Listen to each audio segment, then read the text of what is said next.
সোমবার ঢাকায় নিযুক্ত ব্রুনাইয়ের হাই কমিশনার হাজী হারিস বিন ওসমানের সঙ্গে সৌজন্য সাক্ষাৎ করেন জামাতে ইসলামের আমির ডাক্তার শফিকুর রহমান। সাক্ষাৎ শেষে গণমাধ্যমের সঙ্গে কথা বলেন তিনি। জানান, ফেব্রুয়ারিতে নির্বাচন না হলে দেশ গভীর সংকটে পড়বে, আর ক্ষমতায় গেলে জাতীয় সরকার গঠন করবে জামায়াত।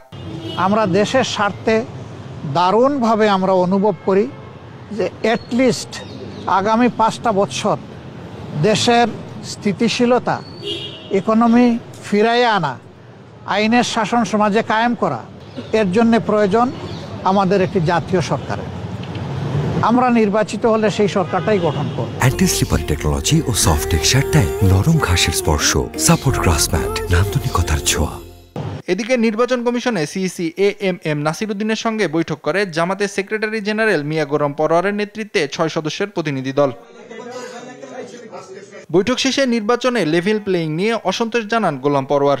লেভেল প্লেইং ফিল্ড সম্পর্কে নিশ্চিত করতে পারেননি এবং পারেননি যে বিদ্যমান প্রশাসনিক অবস্থার কিছু তথ্য প্রমাণ স্পেসিফিক আমরা ওনাদের সামনে তুলে ধরে বলেছি যে এই অবস্থা থাকলে এটাকে আমরা লেভেল প্লেইং ফিল্ড হিসেবে গ্রহণ করব না, সুনির্দিষ্টভাবে আপনাদেরকে পদক্ষেপ নিতে হবে। এ সময় অবৈধ অস্ত্র উদ্ধারে সরকারের আন্তরিকতা নিয়েও প্রশ্ন তোলেন জামায়াত সেক্রেটারি। অবৈধ অস্ত্র উদ্ধার যে অভিযান, সেটাকে আমরা খুব ইফেক্টিভ দেখছি না। Naim Afsan, Dish TV, Dhaka.